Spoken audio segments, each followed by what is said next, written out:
Laravel provides us a very interesting way to configure some specific values depending of the environment when we are. For example, it is very common that the database connection details change depending of the server. For example, if we are in the production server, the username and the password will be different than the development server or the development environment. So in that cases, we want to use the environment variables or the environment file. If we open the structure of our project, we can find a .env file. The .env file is based on the .env.example file. Basically, when we install Laravel, what it does is copy this file and create a new one with this new name and generating a new app key. So, as you may remember, some configuration values in some of those files are being taken from the env file directly. For example, the app env or the app debug are taken directly from here. So, if you want to change the environment of your project, you just need to change this value here. For example, if we are in local, it is okay here in your computer, but if you are in the production server, probably this value should be production. One thing that we need to change right now is the app URL. This app URL should be RESTful API.dev.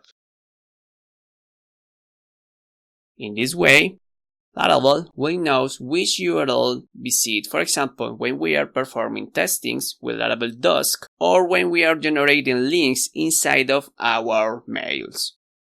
So the other details are, for example, the DB connection. We are using MySQL, so you may need to change this if you are using something like Postgres or SQLite or similar stuff.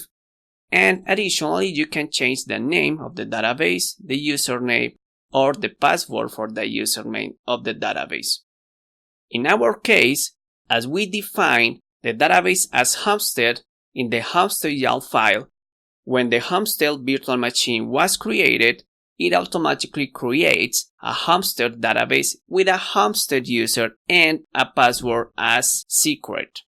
So basically, we don't need to change this and we want to keep it like the same.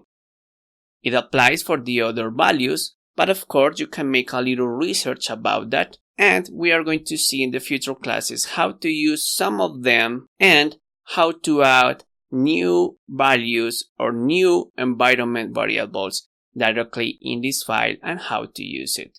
You can see that basically you need to change this file every time that you have a variable that will change its value depending on the environment. So for example, if at any moment you want to use a value that wants to change depending on the environment, you add this here, but you don't use it directly. You use it through a configuration value. It is not a good idea, as I said, to use directly the env helper. You should use the config helper to obtain the configuration of a value, which additionally obtain that value directly for the environment.